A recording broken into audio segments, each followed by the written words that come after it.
coffee break. Today's tidbit.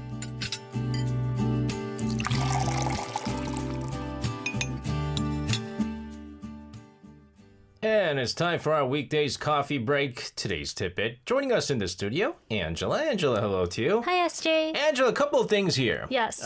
Extraordinary Heroes. Yes. Their song, last song. Yes, I see you. Intensive care unit? It's like both ICU and also intensive care unit. Interesting. Because, like the song, if you hear the lyrics, it's about like going into love shock and, heading to the ICU. I see. also going back to some Fun with Flags by Dr. Sheldon Cooper. The flag was not an Irish flag. No, I do Irish apologize. has to go green first. Green first. Yes. That's Cote d'Ivoire, Ivory Coast flag. So, Shiri, I don't know what flag you're Maybe she liked the color combination. Because she said Italy, and then I thought it was, it's my apology, I thought it was Irish flag, but it's Ivory Coast, Cote d'Ivoire. Fun with Flags by Sheldon Cooper. That's a good episode. Anyways, what are we talking about today? Well, you know how in the spring Koreans go outside to see cherry blossoms? See? Yes. I do. Fall is another season. Everyone needs to go outside again. Absolutely. Yes. I agree with you. Yeah, because we're right in the middle of 단풍 or fall foliage season. 단풍 literally means red maple leaves or autumn colors. But do you know why the leaves change color though? Yes. You do? It has to do with botany and science. And photosynthesis not being able to go through. If we go that line, I could say I know of everything about everything in the world.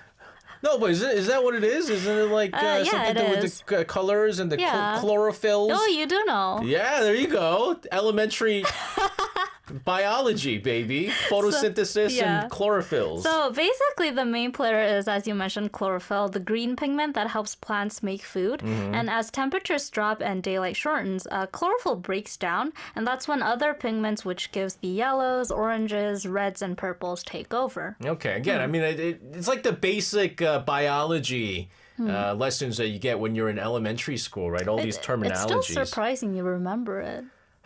Maybe you should have gone to like major in science. No. I think I mentioned a number of times. You did go to a science high school. I did go to a science high school, but it was no bueno for me. So it gets colder the redder the leaves get? Sort of, but if the cold comes gradually. If it drops below freezing too fast, the leaves just die and fall off before turning color. That's why balance is key. There needs to be enough cool nights and sunny days for the colors to fully develop. Yeah, right now it's like the mornings and the nights are pretty cold, but the days are just about right. It's not cold, it's not hot, it's just the right amount of temperatures. That's why some years the foliage looks a little bit more vivid than other years, right? Exactly. And this year, fall colors arrive later than usual because, as you know, the summer heat lingered well into September, delaying the first foliage by about a week. But then a sudden cold snap that we're experiencing right now sped things up. And the Korean Meteorological Administration said that the temperature difference between day and night and the first real cold air from the north made leaves actually turn faster across the country this year. It was weird. It went from like it's going to be slow to boom, fast again. And I actually went down to Ansan today to the immigration office for some, paperwork. And Ansan has a lot of like trees, like roads with beautiful trees. And oh my goodness, the colors were already orange and red and yellow. It was beautiful. I swear like 2 days ago, the streets were just all green. Yeah, exactly. And then suddenly it's like red everywhere. Exactly. It's so beautiful. Exactly. It just changed out of nowhere because of the weird temperature that we've been having. But this year's weather, again, had an impact on the fall foliage as well. Definitely. The Korea Forest Service predicts Seoul and Gyeonggi-do province will peak from October 28th today to November 4th, while Jeollado and Gyeongsang-do province will reach peak around November 10th. Okay. So we still have some time to enjoy the fall foliage. A little bit down south, a little bit warmer, and it's beautiful, guys. Yes. It's beautiful. And the color change is happening right now as we speak. Exactly. And as of this week, Mount Seorak has already hit its peak, and about 80% of its slopes are actually blazing red and orange. Meanwhile, Odaesan, Bukhansan, Sobaeksan, mountains, all of these mountains are very famous in Korea for fall tourism. They are following close behind with forecast to be the most beautiful until November 4th. And southern areas like Daejeon Daejangsan and Jidisan are expected to peak around early November until the 11th. Guys, it's like you don't have to even go to the mountains. No. If you just drive around the area, it's just so beautiful. Yes, because definitely. again, Korea is a very mountainous area. And chances are, if you just go out of the city, you'll cross paths with a lot of mountains in the area. And But it's the thing, like the mountains, like going to the mountains in the fall to see all this color change is actually a big part of like Korean fall tourism. Absolutely, Yes. absolutely. They were saying that it started as of like last week, but I feel like this weekend is going to be the Yes, peak one. definitely. But again, means there's still time for people to plan a weekend trip. Where should we go, Angela? Plenty of options, but let's start with the classics. Sure. Haraksan is the place for fall foliage in Korea. It's famous for its sharp granite cliffs and deep valleys. Have you ever been to Haraksan? I've driven past it. Oh, you've driven past Yeah. it. A lot of like middle schools and high schools Yeah. go to Haraksan in the fall. Last weekend, about 36,000 visitors climbed the trails to catch the peak colors. Then in Gangwon-do, if you go, you've got places like Tutasan and Inje's birch forest, which is a little different because you can walk through silver white trunks surrounded by crimson leaves. Oh, so okay. it's very, I think, very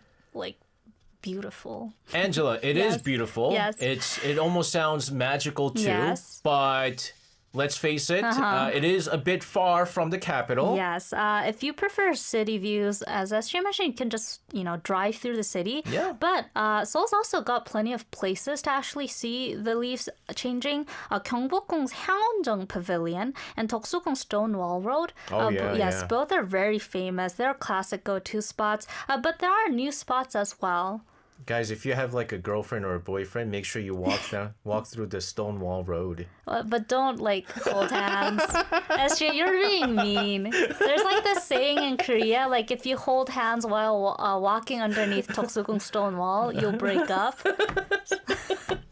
I'm sorry, don't do SJ was that. being mean. Don't do that. Superstitious though. Yes. Maybe you're not superstitious. But you said there were new spots. Yes. What new spots are we talking about? So the Namsan 하늘숲길 or Namsan Sky Forest Trail are all forecast to be stunning this week and next, and they're new because it's especially interesting because it's a 1.45 kilometer wheelchair and stroller friendly deck path. Ooh. Yeah, connecting Nansan Library and the fitness park. So it's very friendly for a lot of people. You get panoramic views of Seoul framed by red and gold trees, and it also has 8 viewpoints and even a treehouse style rest area. So yeah, I think this might be a great spot to visit this year. Wow, I think, what is it? James, who was visiting us not too long ago, I think he went there. Too bad came too early.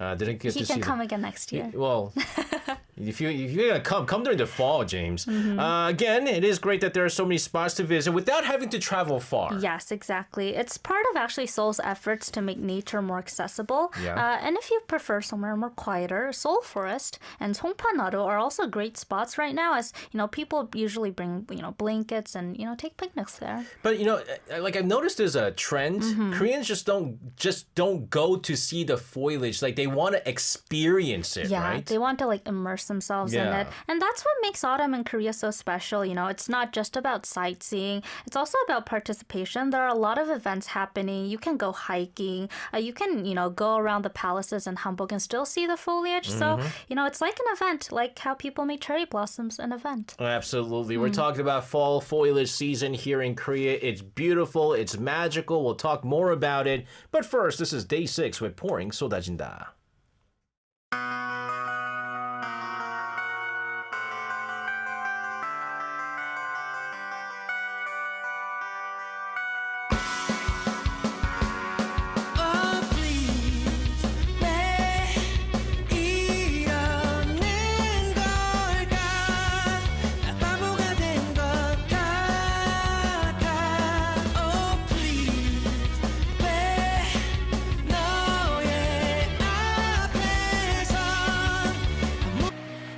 Day 6 with pouring 쏟아진다. What's 쏟아진다? 쏟아진다. Like, the English title is pouring, but the lyrics are more about I'm walking with you tonight and it feels like the stars are pouring down on me. It's kind of a romantic song. I hope they're walking down the Stonewall Road. Oh my god. SJ is mean today. It's mean SJ today. Why does it bother you? You're already married. That's why. That's why. That's why there is no more walking around. Hands. You got kids. We got to hold on to the kids. You can go to Namsan Tower.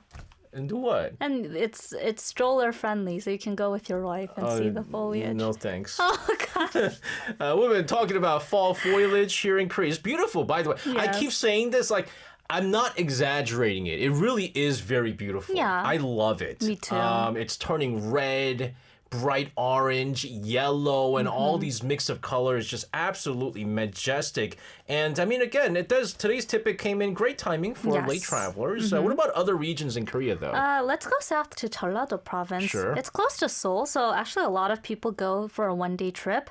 Daejeon's Jeongtaesan is famous for the combination of red and maples, and the Seonwonsa Provincial Park in Gochang is another favorite. It has autumn wildflowers blooming alongside the red leaves, so that must be a sight. Now let's go to Gangsangdo. Yes, in Gyeongsangdo province, Andong. Ooh. Andong is really famous. Yeah. It turns golden with ginkgo trees. And Purguksa Temple in Gyeongju, I've been there during the fall. It's beautiful. It's like there are a lot of red trees there. Yeah. So it's basically every photographer's dream. It's a very famous spot in the nation. And in fact, Gyeongju beat out Jeonju and Everland as the most popular city destination this fall. Okay. I mean, perfect timing with the Apex Summit happening there as well. So SK Telecom's data confirmed that Gyeongju's Hwangri-dan-gil ranked number 1 for urban foliage tourism. A second place went to Jeonju Hanok Village, and Everland in Yongin took third.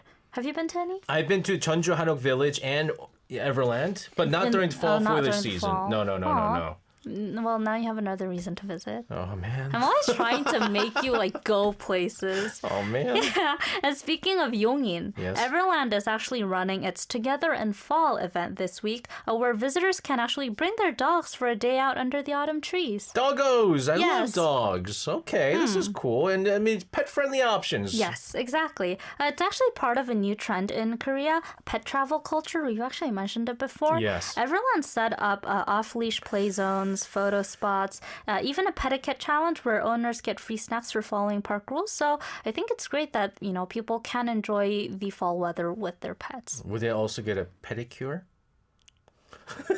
And...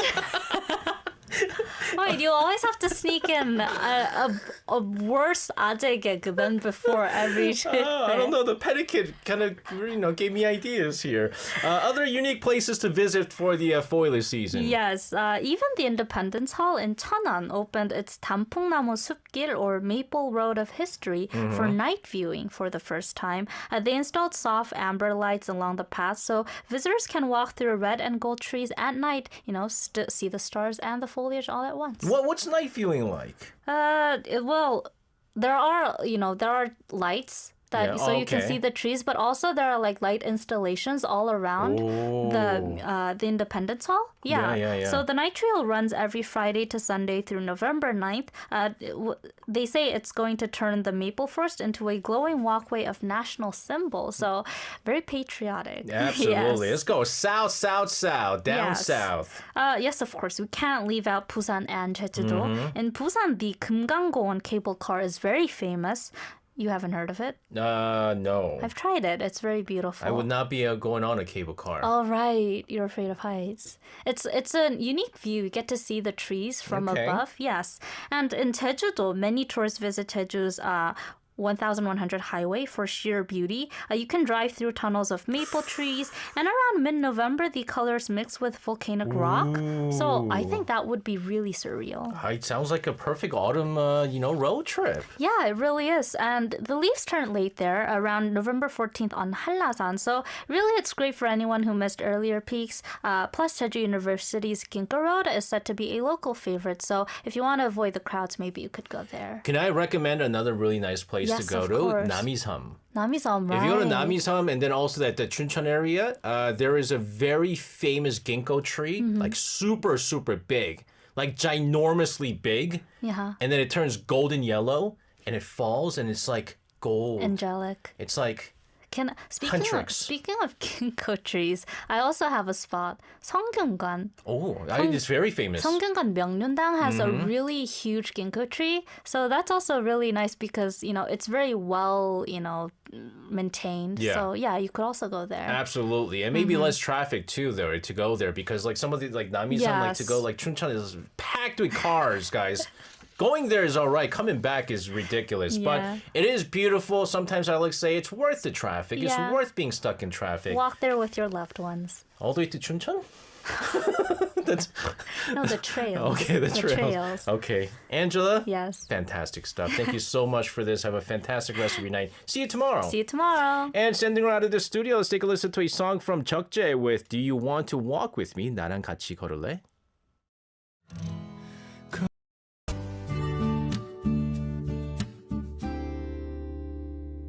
Coffee break. Today's tidbit.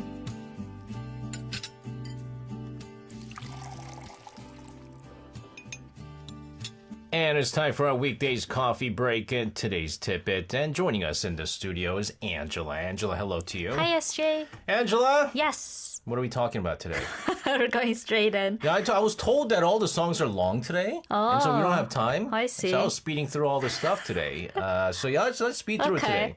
I know your favorite idol group is Baby Vox. Yes, it is. Why is that? Why is it? Yeah, it's just like a teenage crush thing. Oh my goodness. When I was in middle school, randomly, I had a dream that I went to the backstage of like one of the music programs and I bumped into Baby Vox and then I saw Kamian and I fell in love and I woke up and I said, oh my goodness, I'm in love. Do you know what their name stands for? Of course. What is it? The VOX? Yes. Baby Voice of Expression. I found Except, the X is, It's expression, Yes. yeah. Yes. Yeah, but like, so even Baby Vox and idols back then, they had like concepts. They did? Yes. So you could say that concept is actually one of the most defining traits of K-pop. It can be, yes. And it's not just about music, it's about creating an entire world around it. Okay. So where are we getting at here now? what exactly are we talking about? What does it mean, all of this? So K-pop is as much of a visual experience as it is an audio one. With hundreds of groups debuting each year, companies have to make their group stand out, right? Okay. So they build identities through storytelling, visuals, even philosophy sometimes, and like these in Korea we just call them concept. Yeah, and so some groups stick to light concepts, usually girl idols like bubbly, romantic, youthful, like 우주소녀.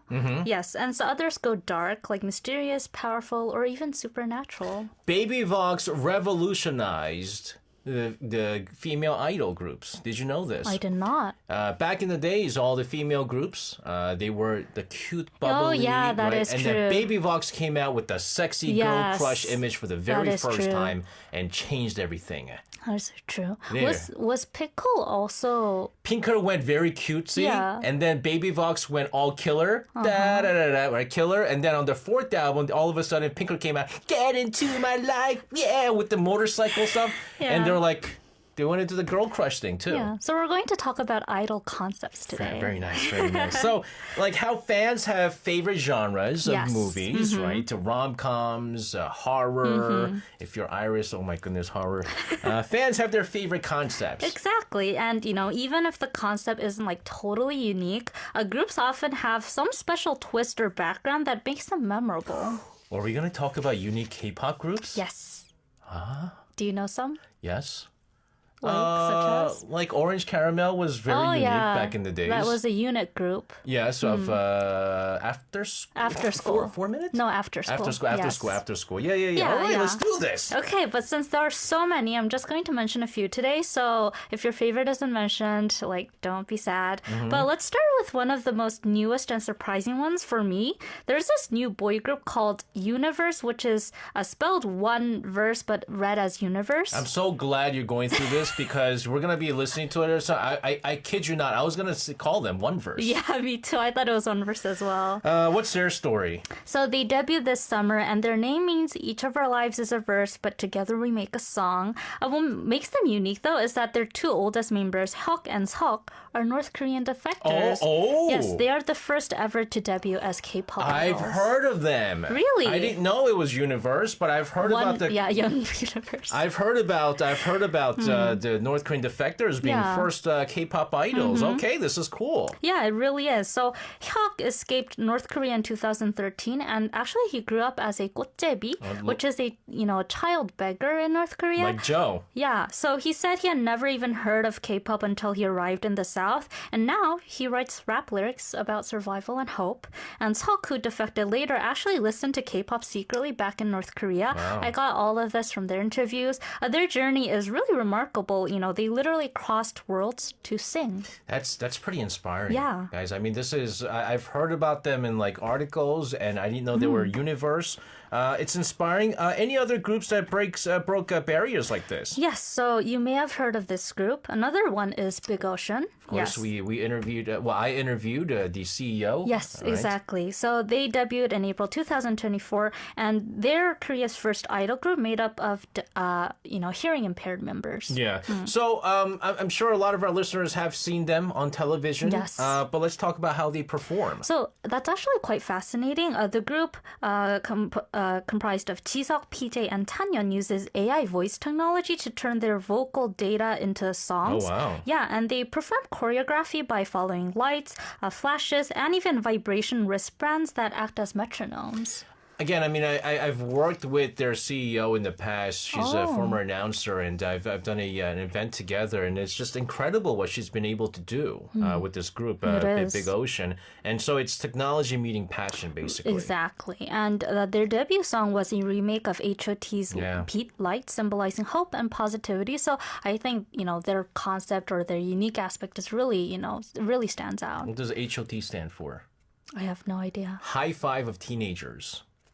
High five. G.O.D. Groovin' Overdose. Seriously? Yes. You didn't know this? I did not. Oh, this is K-pop history for you. Finkel. I don't know. I know it's F. Finding Killing Liberty. We're talking about English this, English that. It was back in the days when English made no sense. Groovin' Overdose. It's Groovin' Overdose. So these groups are redefining what it means to be an idol, right? Yes, they're showing that difference isn't a limitation, it's innovation, sometimes even progress. And speaking of, there's even a genderless concept group in K-pop. Genderless? Yes, so X-Love, spelled X-L-O-V, they debuted this January, and the name combines X for imperfection and L-O-V for unfinished love. Their concept is genderless, meaning they don't define their image within traditional male or female boundaries. And it's really even rare in global pop as well. So they've drawn a lot of attention for, how naturally they mix, fashion, makeup, choreography, without any gender framing. Oh, interesting. I love Korea. It says B-Boys Kim Hak-sung has become the first North Korean to debut in K-pop group, now Universe Hyuk. Is that true? Hold on, let me I'll look that up in just a bit, though. I mean, this is new to us. It is. Yeah. But anyways, it's a very fresh take and something that's very. You don't see this in Korea. Let's just put it that way. It's really, it's not how idols are usually marketed. Yeah. Yeah, and all of this is really part of a bigger shift where idols reflect not just, fantasy, but really diversity and identity as well. K-pop Wiki says Hak-sung, North Korean singer under Oak Company. He's a member of the boy group B-Boys. He's the first North Korean to ever make his debut in a South Korean group. Interesting. Okay. I also thought that it was Universe too. The article I read said they were the first, but I think it's because how they define debut. Because Universe, their name came out in early 2024. So that might be the reason. Fair enough here. But again, speaking of diversity, what about the groups that group people were debuting? Debating online this week, right? I mean, that's something about whether they're even K-pop. We were talking about all that stuff. Yes, you mean Cat's Eye? Yes. Yes, so they're a fascinating case made by Hybe and Universal in the US. They debuted in June 2024, and they're a fully multicultural girl group, actually based in Los Angeles. Out of six members, only one is Korean. The rest, come from the US, or, they have multi nationalities in the Philippines, India, Switzerland, and Latin America. Okay, that's really global. Extremely. And what's even more interesting is how strategically diverse they are. So really, I think they reflect the globalization of K-pop. So even though they're based in the U.S., they still perform on Korean shows. They do. So they've appeared on Korean music programs and variety shows. Their label insists they're still part of the K-pop system because they were trained under the same system.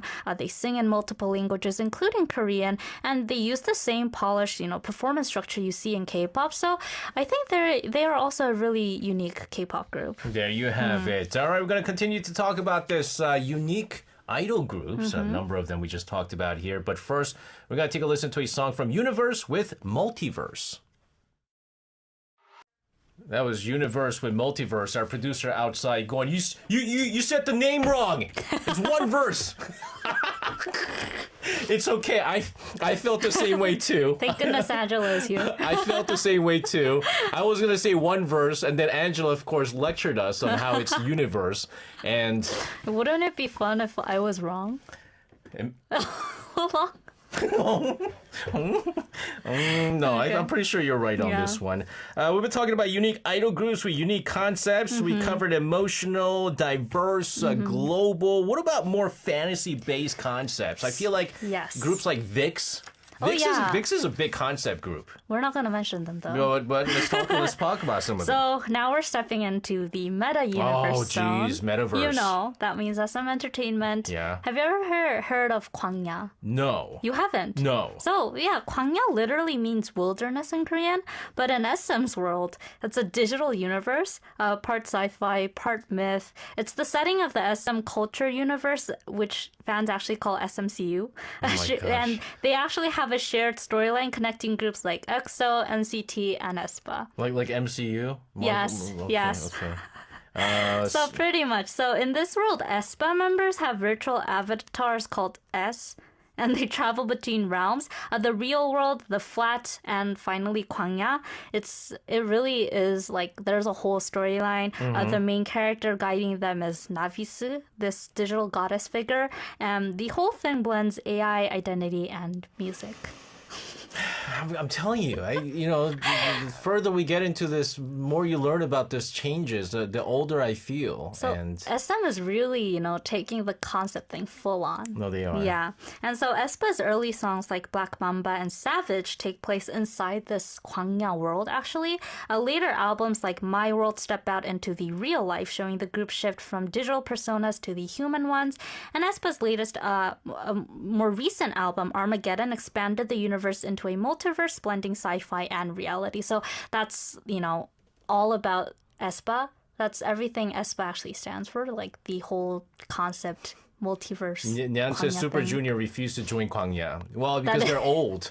They are a more older group, Oh, that's right. So it's storytelling across music videos and albums. Yes, and even though the producer of Kwangya, Isuman, left SM, the company kept Kwangya as its IP, so it's now actually part of SM's entire brand identity. In fact, their Seoul HQ is even nicknamed Kwangya, and their store is called the Kwangya Store. It's like they invested so much money into it. You just gotta keep it up.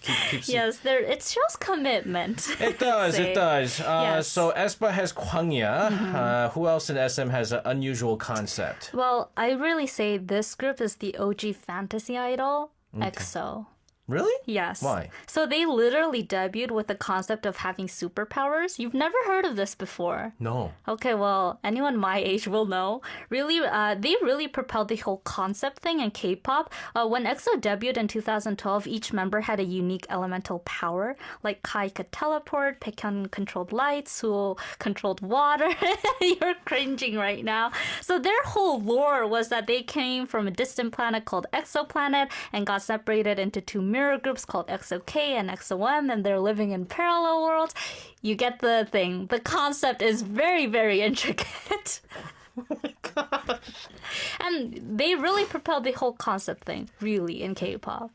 So VIX came after and came like before and after. Like a lot of the things that came before and after really, just I could kind of imagine them. I'm Kai, and I have the power of teleport. They actually did that. Oh my god.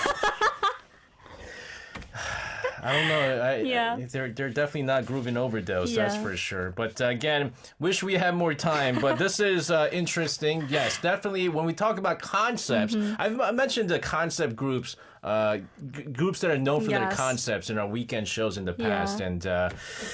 The more you learn. It's interesting. Let's take a listen to EXO's debut song. Yeah. Angela, thank you so much for this. My mind's blown. Have a safe rest of your night. We'll see you again tomorrow. See you tomorrow. Sending her out of the studio. This is XOK with Mama.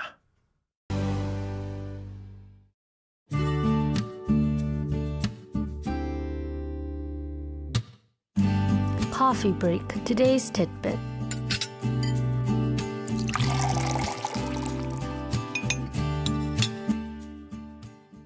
And it's time for our coffee break. Today's tidbit. And joining us in the studio, as always, Angela. Angela, hello to you. Hi, SJ. Angela. Yes. Yesterday, we had so much fun with our concept idols and all that lovely stuff. Yeah. And we had Paulina, who said we got to do a part 2. Yes. I think Chris Rhodes was like, this felt like 5 minutes. Yeah. I didn't realize people would enjoy that so much. And Angela had already written Thursday's script, but you know what? We said we heard your request. Yes. Request.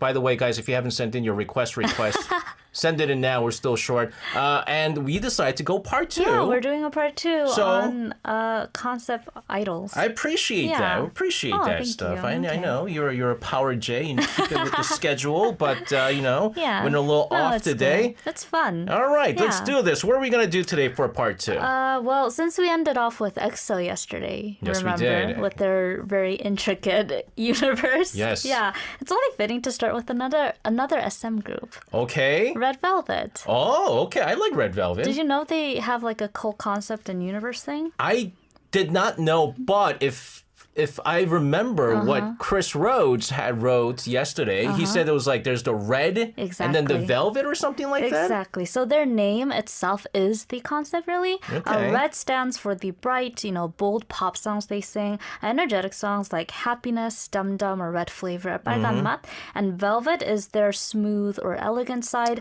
Psycho, songs like Psycho. Yeah, so it's like they have 2 musical personalities.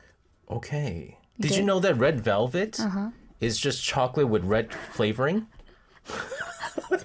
I didn't know that. I did know that.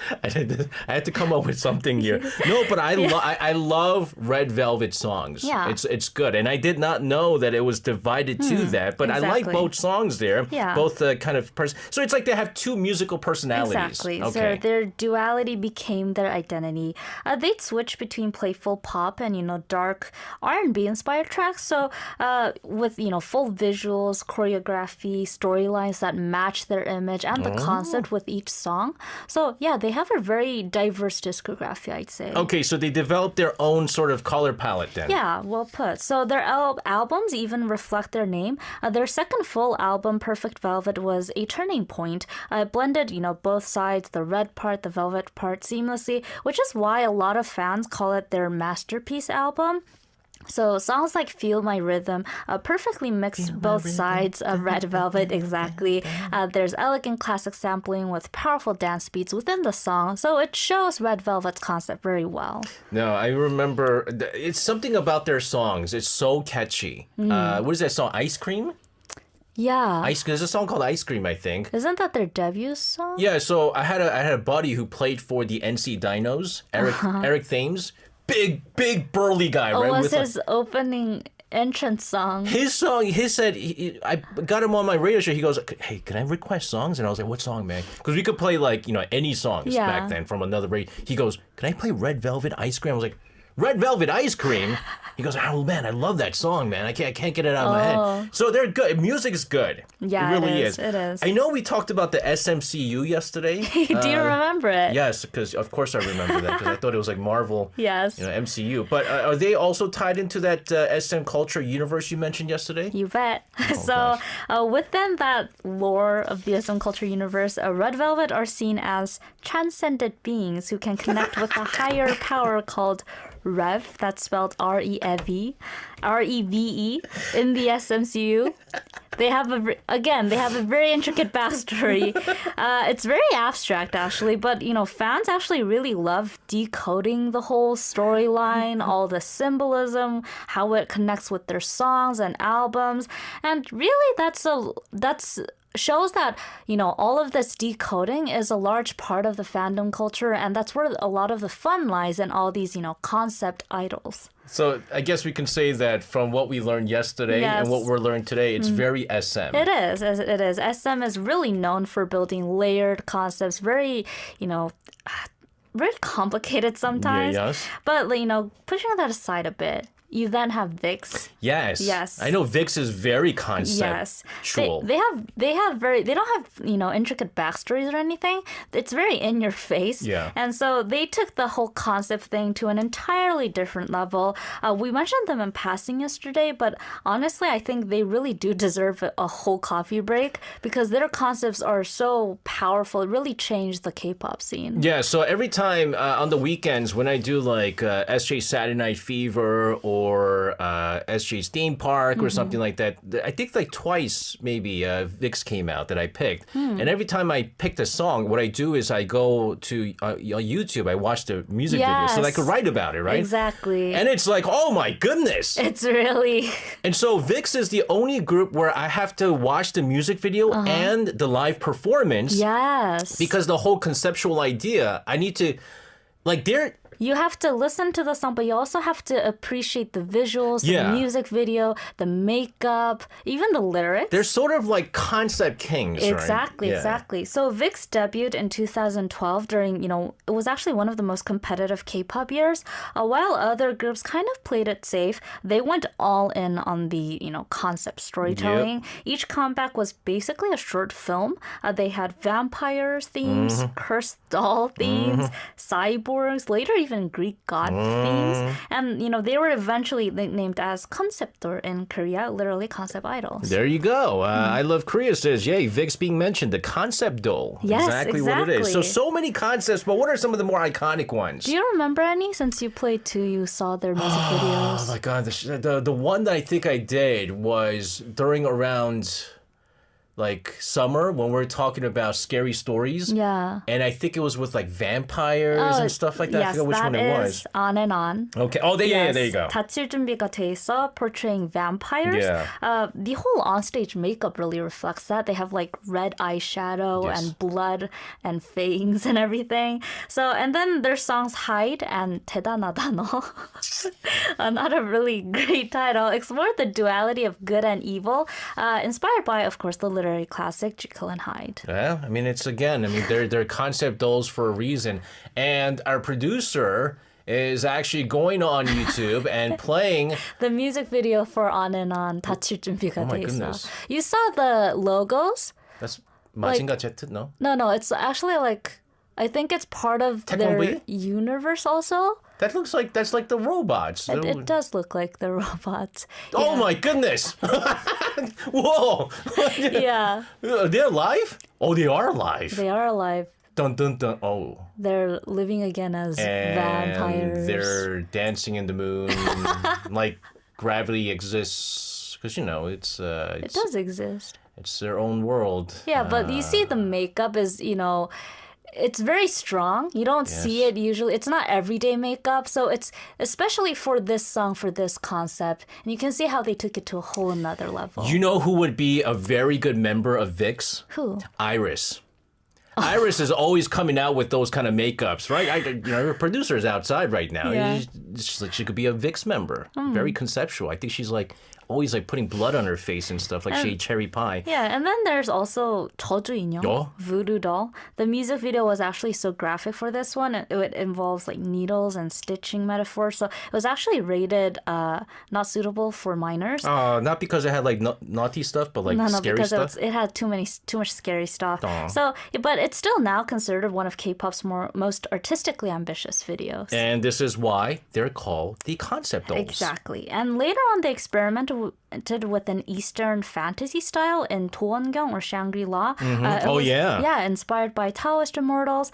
That one was actually so visually stunning and also very Korean that they were invited to perform it at an IOC event during the Pyeongchang Olympics. That's right. I remember talking about it. This was the second VIX song that I covered on the show. Okay, good stuff here. Well, guys, we played the music video, but we're actually going to listen to this song this time. This is VIX with On and On, 다칠 준비가 돼 있어.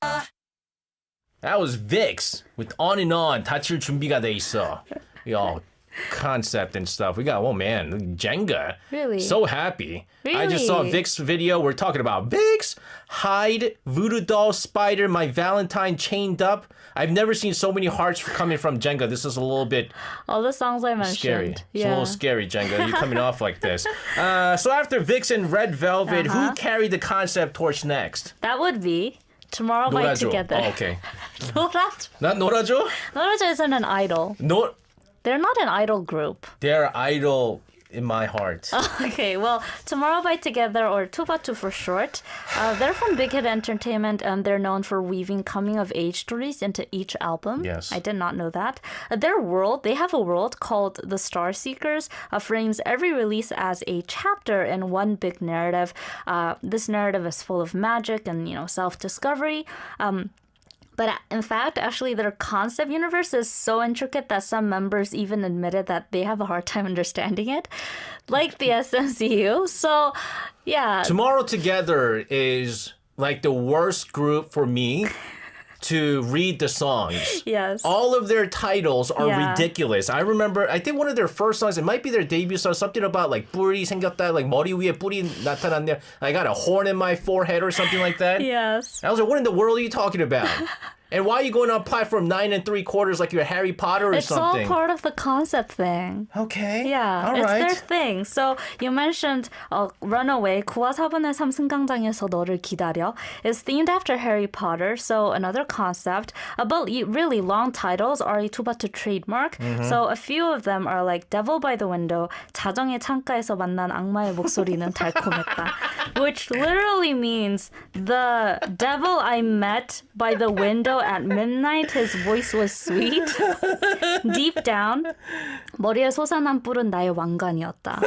The horn that came out of my head was a crown. Which is interesting because that's also similar to another song in their debut. So it's actually like came later. This song came later. Makes sense. And then it's very weird how their English titles are very short, but the Korean titles are long. The song Miracle, the Korean title is 기적은 너와 내가 함께하는 순간마다 일어나고 있어, which is miracles happen every time you and I are together. Can I read the next one because I have to practice?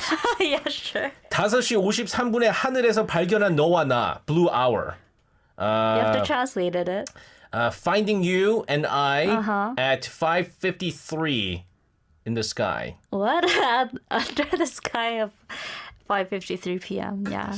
Why 5:53? What happens 5:53? It's actually after. Have you heard of the time of dogs and? No, I know what it is. What? At 5:53, Arirang News Radio comes on for their 5-minute radio. I see. News. Okay. That's what they're talking about, guys.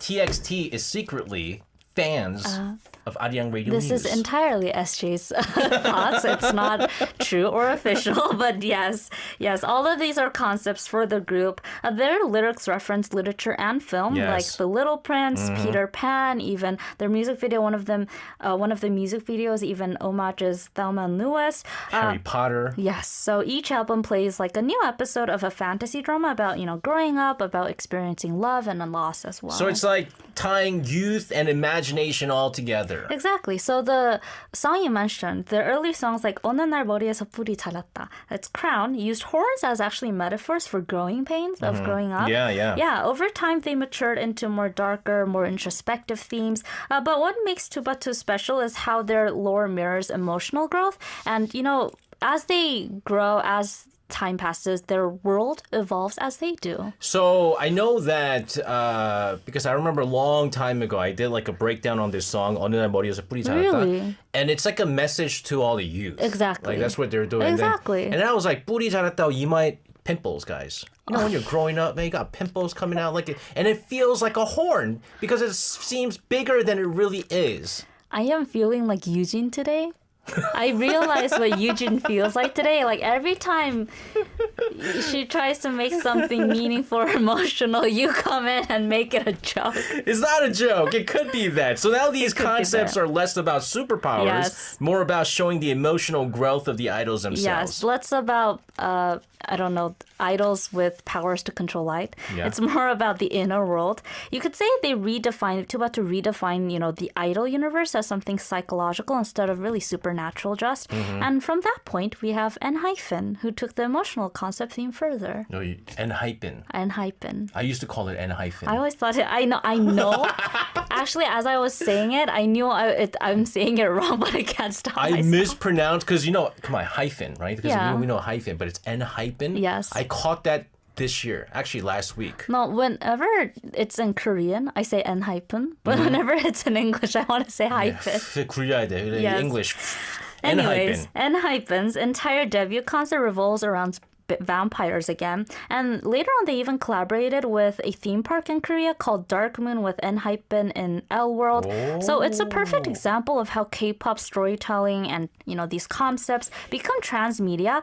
Fans can experience it through music, through visuals, and even theme parks now. Okay, and you know what? It's really fascinating to see how K-pop is building worlds and crossing worlds. Yes, and speaking of worlds, you can't leave out the digital world.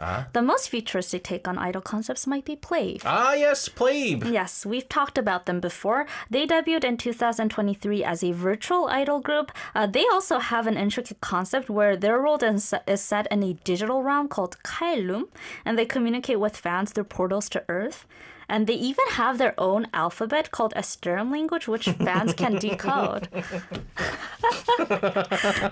Yes. It's wild. Yes, it is. And Plave as a virtual idol group really blurs reality and fiction, much like how earlier generations blurred fantasy and music. I have to say, this has been very, very interesting. And it's almost like we need a part 3, but we're probably not going to have a part 3. But guys, this is all the time that we have. I hope you enjoyed this. I hope so too. I really enjoyed this, and thank you so much. This was a really good, especially because I'm still learning the new K-pop world. But actually, this is kind of fading recently. Oh, is it? It is. Are they going to come up with new concepts now? Because today idols are more focused on easy listening. Yes. So the concept thing is too much for easy listeners.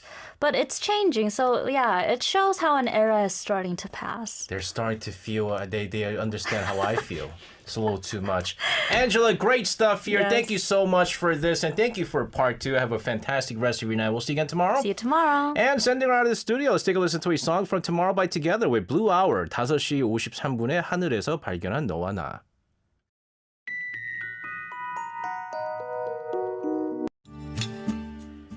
And it's time for our coffee break. Today's tipping and joining us in the studio for the 5th time this week, Angela. Angela, hello to you. Hi, SJ. Angela? Yes. Are we doing part 3 of Idols? Would you like to?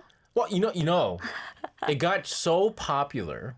I forgot who it was, but someone pitched out the idea that you should do this once every month. I don't think there'd be enough idols for that, though. That's true. Yeah. Because we did concept, right? That was just the thing. We did concept. If we just do idols, then we got David who'll do all that stuff too.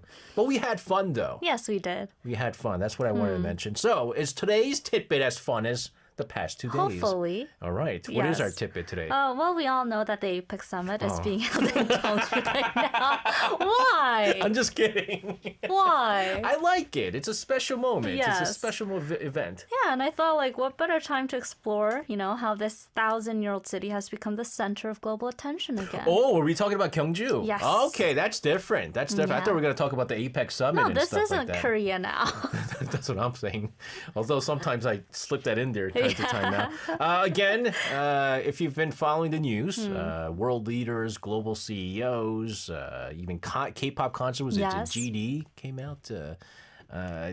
But why Gyeongju? I mean, I know when it comes to hosting events, a lot of thought is put in place.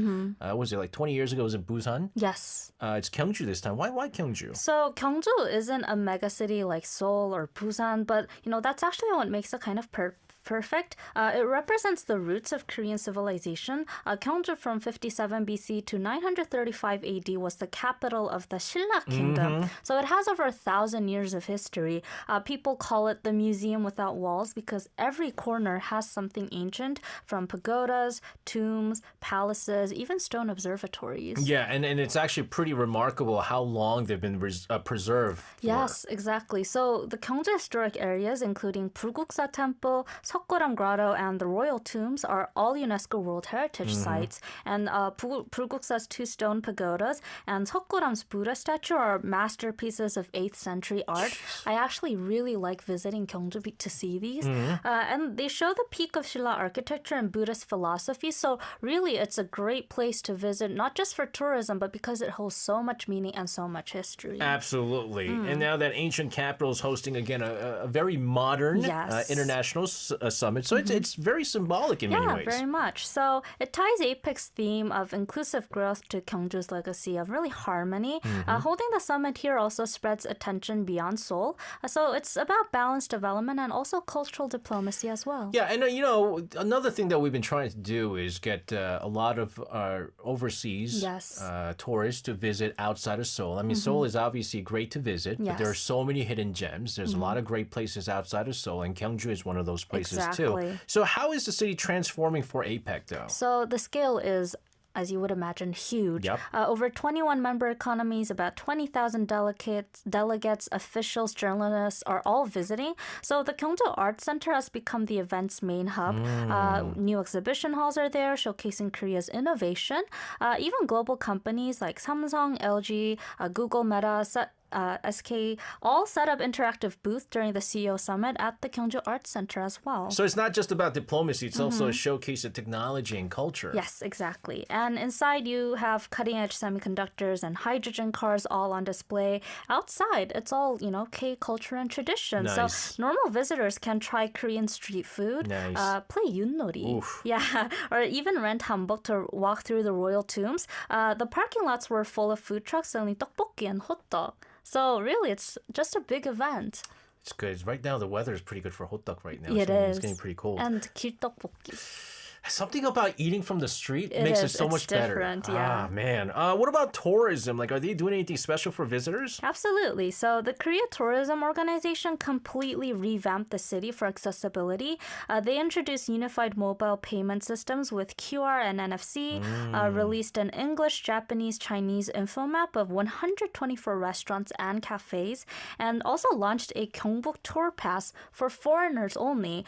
Even transport fares between Seoul and Gyeongju are discounted up to 30%. Oh. Yeah, so all of this really increases accessibility for foreign tourists. Okay, that's pretty welcoming for the tourists. And it worked. Okay. Yeah, so foreign bus reservations to Busan and Gyeongju are up 185% this month. Hotels are full, cafes are packed, and on social media, hashtags related to Gyeongju and Hwangnidankil are trending globally. Yeah, because again, what is it?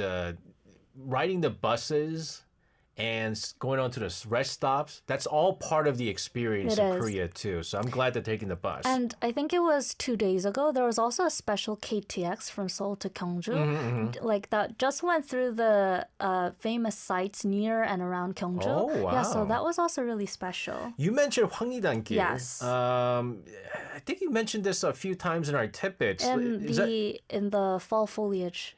tidbit. Okay. Yes. Is that the new street in Gyeongju? It is. It Okay. is. So when you say 무슨 길, like 무슨 리단길 in Korean, Road, yeah, street. it's like a famous spot, really, and it's actually the most Hwangnidankil is the most trendiest street in Gyeongju because it's full of renovated hanok houses turned into cafes and photo studios.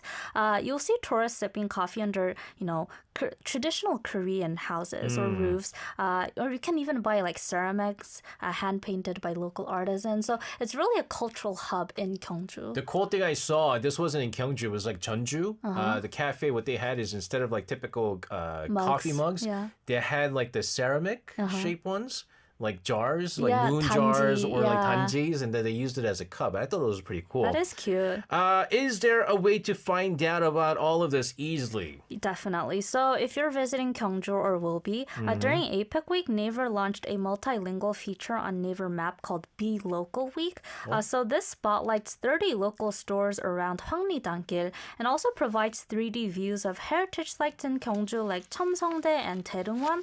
So it's kind of like exploring Gyeongju with an AI guide because the AI will recommend cafes, shops, even, one-day pottery classes nearby. So a lot of things for foreigners, tourists to do. So I really recommend checking it out. And I think this is really amazing because I feel like this is what Korea is all about. Yes. It's Technology meeting tradition, and you can experience all of this together. Very well put. And another fun collaboration came from Uber.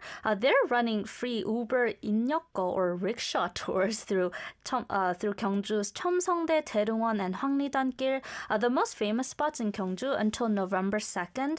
Visitors can scan a code, hop on, and listen to an audio guide via a connected app in English, Chinese, or Japanese. And it's really, a way of celebrating the summit and promoting eco-friendly tourism. So it's a unique experience you can do if you're in Gyeongju right now. Okay, I have a quick question though. Yes. We're going to listen to a song from Kickflip, Band-Aid, 반짝. Why? Kickflip performed in the K-pop concert, APEC Gyeongju K-pop concert. Oh, that's why. Okay, all right, let's listen to it. This is Kickflip with Band-Aid, 반창고.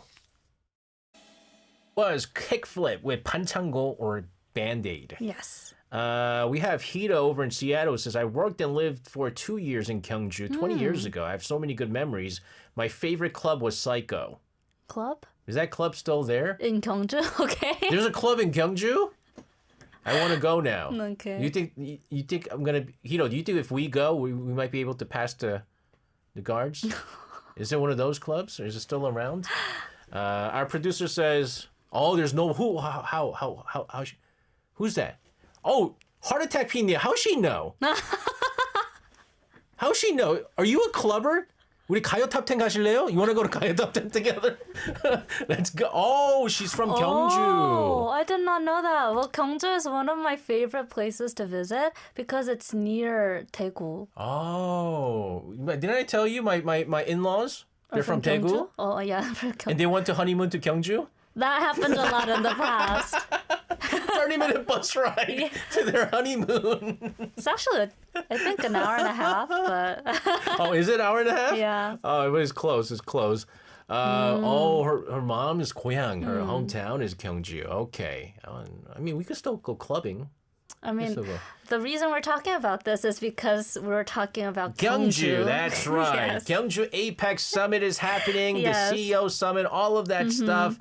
Besides diplomacy and tech showcases, also big cultural side to all of this. Yes, the whole city feels like a festival right now, and a lot is happening. But before we get into it, I wanted to show a few pictures of Hwangnidankil. Our producer found them first, so you can see how it's really all the buildings look like hanok. Why do they look like drawings? Oh my goodness. Right? It's so beautiful. Imagine walking there wearing a hanbok or just, having a coffee there. Yeah. It'll be so nice.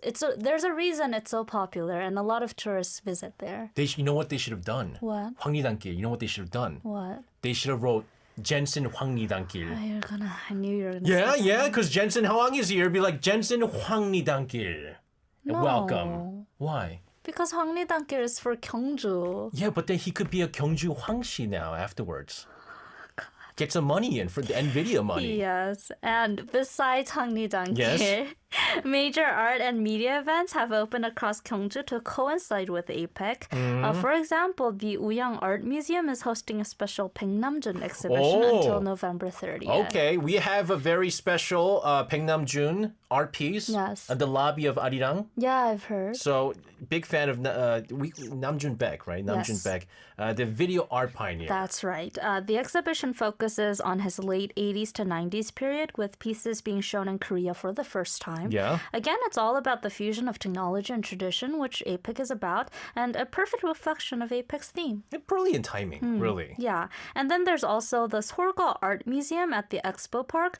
They're running an exhibition titled Shilla Hanhyang, The Fragrance of Shilla, through April next year. It brings together 4 artists from different fields: ink painting, Buddhist art, Hanji painting, and glass craft, all interpreting Shilla in their own way. So it's a reflection on how ancient aesthetics can inspire modern creativity. Okay, so what else can people do at the APEC at Gyeongju if you're there? So there's a media art show at the Royal Tombs as well. The National Heritage Media Art Project 2025 at Daereungwon is one of the most spectacular sites this week. Until November 16th, every night from 7 to 10 p.m., the Royal Tombs turn into a canvas of light and sound. The main theme is Dream of 1,000 Years, Gyeongju opens its gates. So it uses AI motion tracking and LED projections and turns, the Daereungwon Tombs heritage into a living experience. And what's great is visitors can also enter the Cheonmachong tomb for free during the show. Okay, I've never heard of Cheonmachong? You've never heard of Cheonmachong? I've never heard of Cheonmachong. What's that? Have you been to Gyeongju? No. Oh, now you have to go. I've been to Daegu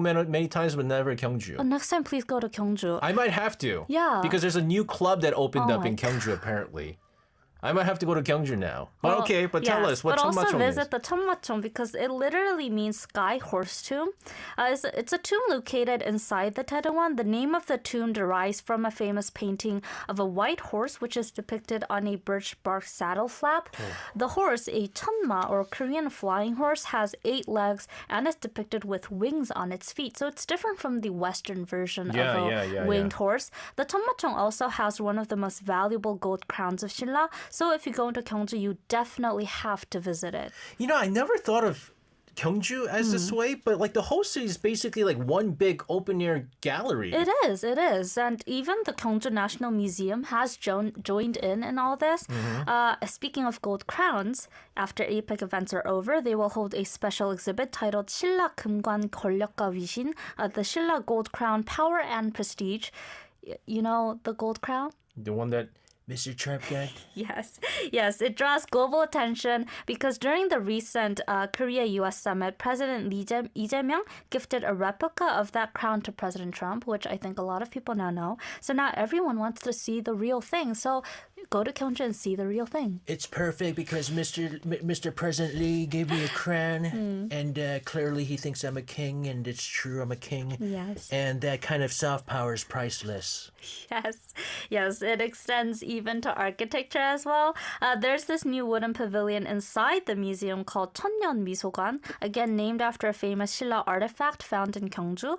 It was originally built for the APEC banquet, but when plans changed, it became the venue for a Korea-U.S. event instead. The traditional Hanok-style design ended up being praised as the perfect symbol of Korean elegance. And they've been revamping the city of Gyeongju too, right? From what I understand? The city spent the year upgrading everything from roads to restrooms at Bulguksa and Seokguram, famous places to visit in Gyeongju. And they even rebuilt a collapsed mountain trail after July's rainstorms to ensure safe access for visitors. So really, I'm not exaggerating when I say right now is a great time to visit Gyeongju. I'm going to have to try it because, can I be honest with you? I went to Jeonju last year and I was a little bit underwhelmed. It's different. And Gyeongju, I should check it out. There are so much stuff to see at Gyeongju. I visit for my teenage years. I almost visited every year, and every time I went, I could see something new. Really? Yeah, there's something new to see every time I visit. Today's tidbit was go. I actually had 2 tidbits going on. Inside the studio, Angela gave me tidbits on APEC, and outside the studio, our Chungping-nim, giving me tidbits about new clubs that are opening up in Gyeongju, which now I have to really check out. Whatever makes you visit. It's going to be good stuff here. Yes. Angela, fun stuff here. Thank you so much. This week's tidbit, amazing as always. Have a fantastic weekend. We'll see you again on Monday. See you on Monday. And sending her out of the studio, let's take a listen to a song from Billy with Ring My Bell. What a Wonderful World.